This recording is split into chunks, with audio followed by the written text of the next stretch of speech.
When I say pink-headed duck, what do you think of? A pink-headed duck, I hope. Hi, this is a disclaimer I think is necessary. I'm not a zoologist, and I'm not an expert in any of these fields. So, please don't take any facts as if I'm an expert. Thank you. Let me tell you a cool story. It was 2013, very hot, and we were walking somewhere related to my family. An 8-year-old me, well, I'm out there sweating like I've never sweated before, and I'm not a hard sweater. Had water dripping down my forehead. Damn, I was sweating so hard, and I think the next hardest time I sweat was when I was in the tea gardens, so it was pretty hot. Anyway, sometime in that, I got chased by a cow after someone spanked it. Luckily it was roped, but the cow was so pissed off it nearly tore the rope, and while I was getting chased by the cow for some reason, completely innocent, I nearly fell into some water, and I was there clawing my way up a slope, and no one helped me, by the way. Some point during the journey, I looked past some trees at a body of water, and in between it all, I saw a duck with a pink head. Yeah, there's a lot of water. At the time, I was 8, and I thought that was normal, so I kept it moving.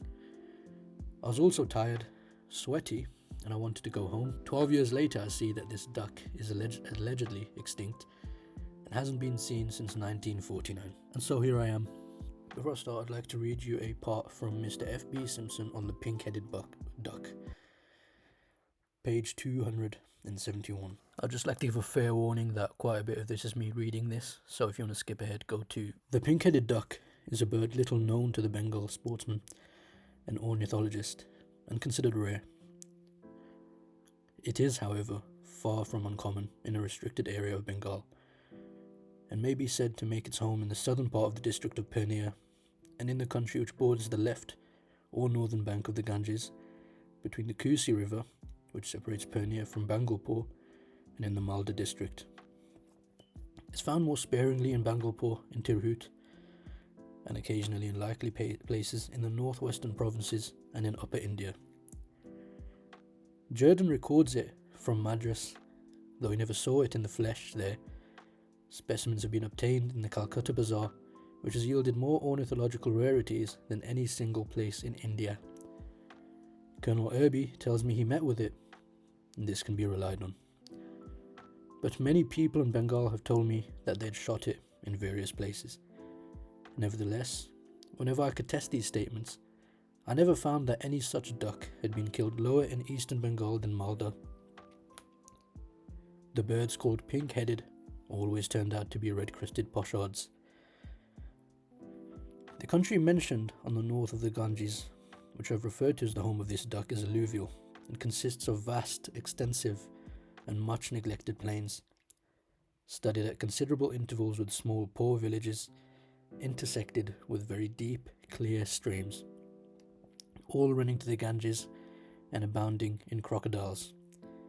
These plains are difficult to cross on foot in the dry season, except by paths that cannot be called roads.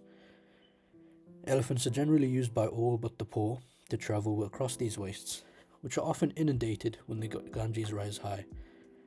To such an extent do these inundations occasionally prevail that the human inhabitants are compelled to take to boats, while the deer and game generally resort to the few highest spots, where they are often slaughtered.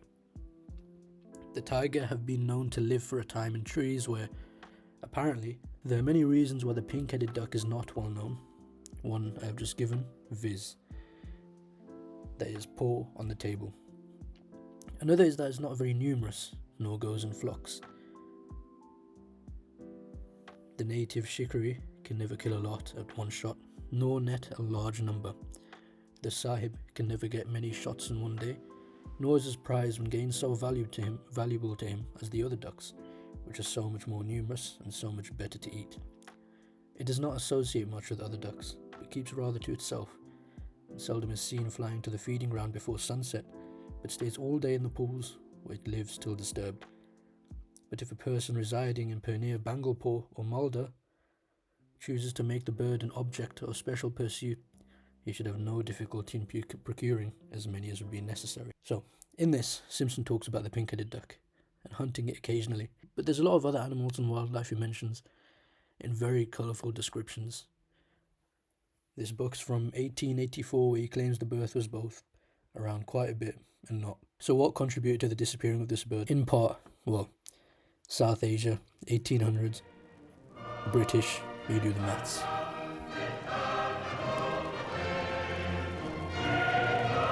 Anyway, here's a cool painting by Bhawani Das of a living specimen in the collection of Lady Impey, circa 1777, the pink-headed duck, a large diving duck. It's probably extinct and found in large parts of India, Nepal, Bangladesh and Myanmar, typically in what you'd associate with more swampy areas. I'm not going to go too much into details about how they look, other than the pink head.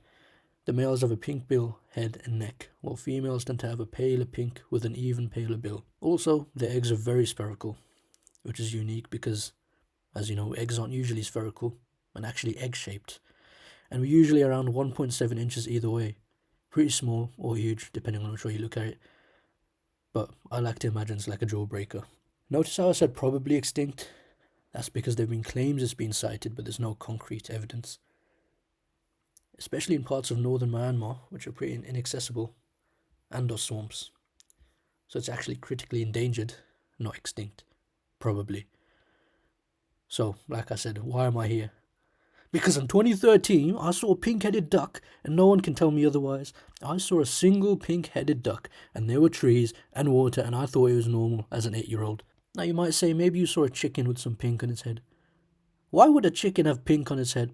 And even if it did, why would it be sitting on water? I've seen someone mention an Indian spot-billed duck. First, no, it's not pink, nor was I in India, because I have no reason to be. But let's go more on to sightings. It was always considered sort of rare, and like I said, it hasn't been seen since 1949 in India, which is the last confirmed sighting. But there's been a few unconfirmed reports around in 2006, and that's going to lead the conservationists to look for it. But let me tell you something. Let me tell you something else, man. This duck is mythical.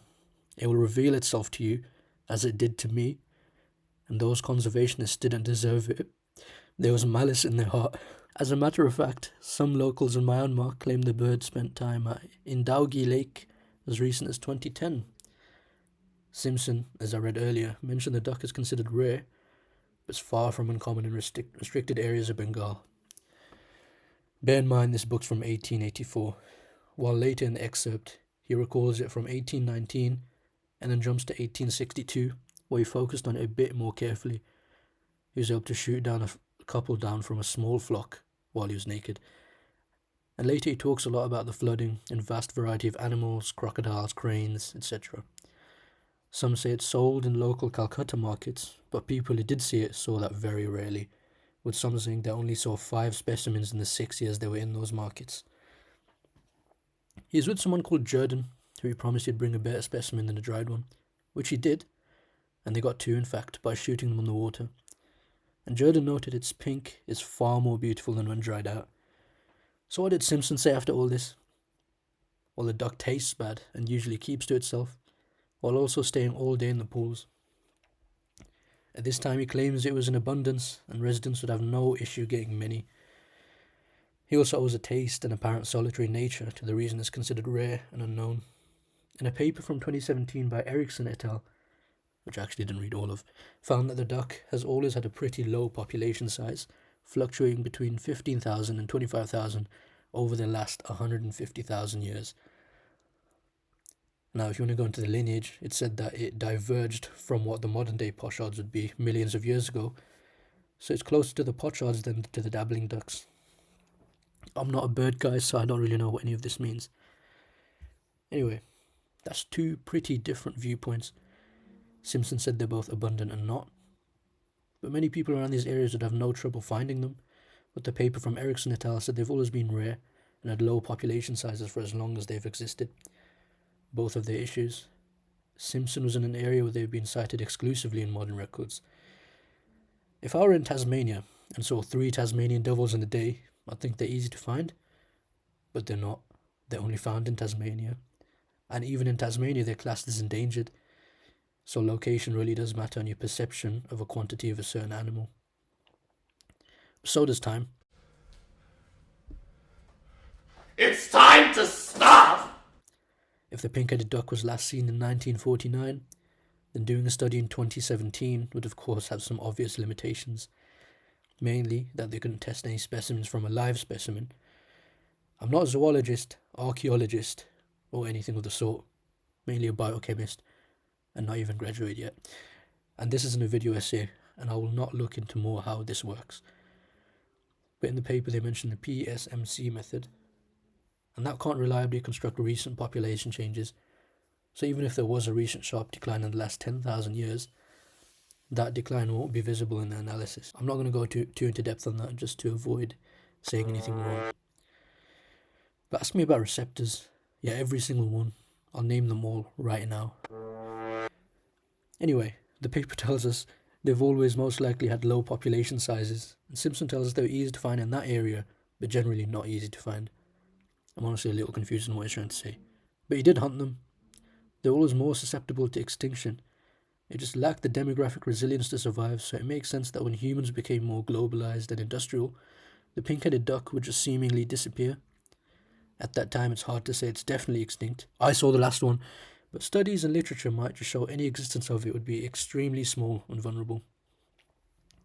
Pink feathers, duck, environmental changes, hunting, British Empire in South Asia itself. Doesn't change the fact that I saw it in 2013 though. You can't tell me otherwise. I know that pink head that I saw, and I know what a duck looks like. And in another alternate universe, there's another Mormon telling you he saw a green-headed duck in a world where pink-headed ducks are common. Anyway, if you want to know more about the pink-headed duck, do your own research. I'm not going to tell you wrong information. I'm going to tell you the information that I know. Anyway, have fun.